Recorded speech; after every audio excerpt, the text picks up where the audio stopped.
Set KT હાઈસ્કૂલમાંથી વાલીઓ rally સ્વરૂપે નીકળી નાયબ કલેક્ટર લઈને લેખિત રજૂઆત।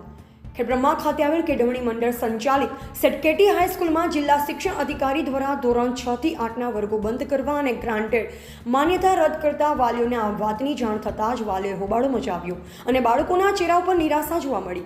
બાળકો આંખમાંથી આંસુ જોવા મળી રહ્યા હતા। આજે તારીખ 11મીના રોજ સવારે 10 કલાકે સેટ કેટી હાઈસ્કૂલમાં વાલીઓ સમૂહમાં ભેગા થયા। કોઈ અનિચ્છનીય ઘટના ન બને તે માટે ખેડબ્રહ્મા પીએસઆઈ પોલીસ સ્ટાફ સાથે ખાતે પહોંચી ગયા।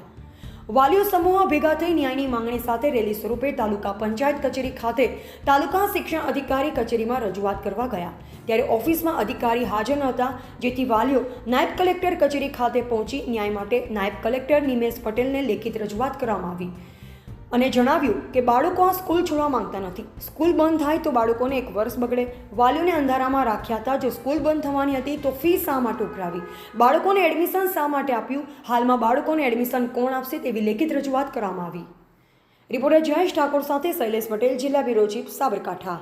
આ લોકો એમ કહે છે કેટી હાઈસ્કૂલના શિક્ષકો કે સ્કૂલ બંધ થઈ જાય છે, તો અત્યારે અમારા છોકરાને કઈ જગ્યાએ એડમિશન કઈ જગ્યાએ મળશે? બધી જગ્યાઓ ફૂલ થઈ ગઈ છે, તો અમારા છોકરાને અત્યારે ક્યાં એડમિશન આપવું અને અમારે એના માટે શું કરવું? એના માટે એમનો ન્યાય આપો। અમારા છોકરાના ભવિષ્યનું ચિંતા કરવી પડે। અમારા છોકરાને ન્યાય આપો। અમારા છોકરાનું એક વર્ષ બગડશે। છોકરાઓ અત્યારે રડી રહ્યા છે કે મમ્મી અમે શું કરીએ એમ।